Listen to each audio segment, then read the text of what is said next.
പ്രിയപ്പെട്ടവരെ, അപർണ കാർത്തികയുണ്ട് നമുക്കൊപ്പം. Aparna, good morning. Aparna, ഗസയിൽ സമാധാനം പുലരുകയാണ്. മടങ്ങിവരവിൻ്റെ വൈകാരികമായ നിമിഷങ്ങൾ നമ്മൾ കണ്ടു. സുന്ദരമായ നിമിഷങ്ങളാണ്. 737 ദിവസം കാത്തിരുന്നതിന് ശേഷം സാധ്യമായതാണ്. ഇനി എന്താണ് ഗസയിൽ സംഭവിക്കുക എന്നതിലാണ് ആകാംക്ഷ. അവർ ഉയിർപ്പിൻ്റെ പാതയിലാണോ അപർണ? അങ്ങനെ ഒരു പ്രത്യാശ നൽകുന്നത് തന്നെയാണ് അവിടെ നിന്ന് വരുന്ന ദൃശ്യങ്ങളെല്ലാം തന്നെ. മാത്രമല്ല, ഇന്നലെ സമാധാന ഉച്ചകോടി ആ കരാറിൽ ഒപ്പിടുകയും ചെയ്തിട്ടുണ്ട്. ഔദ്യോഗികമായുള്ള ഒപ്പിടലിൽ ഖത്തറും ഈജിപ്തും അതുപോലെ തന്നെ അമേരിക്കയുമാണ് ഒപ്പുവെച്ചത്. ഹമാസോ ഇസ്രായേലോ അതിൽ ഒപ്പുവെച്ചിട്ടില്ല. പക്ഷേ ഇസ്രായേൽ ഒപ്പുവെക്കാതിരുന്നതിൻ്റെ കാരണമായി പറയുന്നത് യഹൂദ വിശ്വാസപ്രകാരം ഇന്നലെ അവധി ദിവസമാണ്. അതുകൊണ്ട് ബെഞ്ചമിൻ നെതന്യാഹു എത്തിയിട്ടില്ല. അതുകൊണ്ട് മാത്രമാണ് അതിൽ ഒപ്പുവെക്കാതിരുന്നത്. പക്ഷേ പൂർണ്ണമായും ഈ തീരുമാനങ്ങളെ അംഗീകരിക്കുന്നുണ്ട് എന്ന് തന്നെയാണ് മനസ്സിലാക്കേണ്ടത്. ഇനിയിപ്പോൾ ഗസയെ സംബന്ധിച്ചിടത്തോളം ഉണ്ടാകുന്നത് ഒരു പുതിയ ഗസ, അതിൻ്റെ അതിജീവനം എങ്ങനെയാണ് എന്നുള്ളതാണ്. ഗസയെ സംബന്ധിച്ചിടത്തോളം അത് അത്ര എളുപ്പമുള്ള കാര്യമല്ല.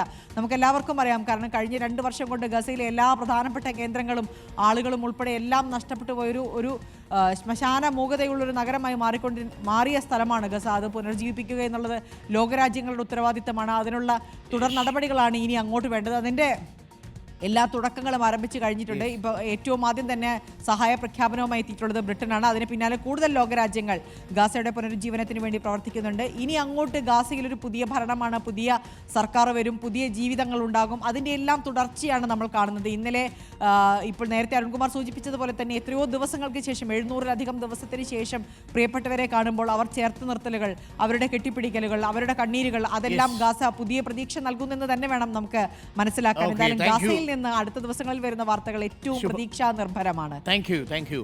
അപ്പോൾ സമാധാന കരാറിലെ പക്ഷേ വ്യവസ്ഥകൾ നടപ്പിലാക്കുന്നതിൽ ആശങ്കയുണ്ടെന്നാണ് അറിയുന്നത്. ഒരു ഭാഗത്തുനിന്ന് വരുന്ന ഒരു വിവരം അങ്ങനെയാണ്.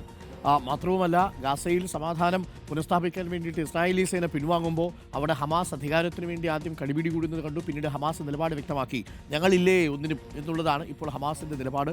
അങ്ങനെയാണെങ്കിൽ പുതിയ അതോറിറ്റി ഗസയിൽ ഭരിക്കുമ്പോൾ സമാധാനത്തോടുകൂടി കാര്യങ്ങളൊക്കെ മുന്നോട്ട് പോകട്ടെ. ഇനിയും കുഞ്ഞുങ്ങളുടെ കരച്ചിൽ കേൾക്കാൻ വയ്യുന്നേ. അത്രത്തോളം നമ്മൾ കണ്ടു, അത്രത്തോളം നമ്മൾ കേട്ടു.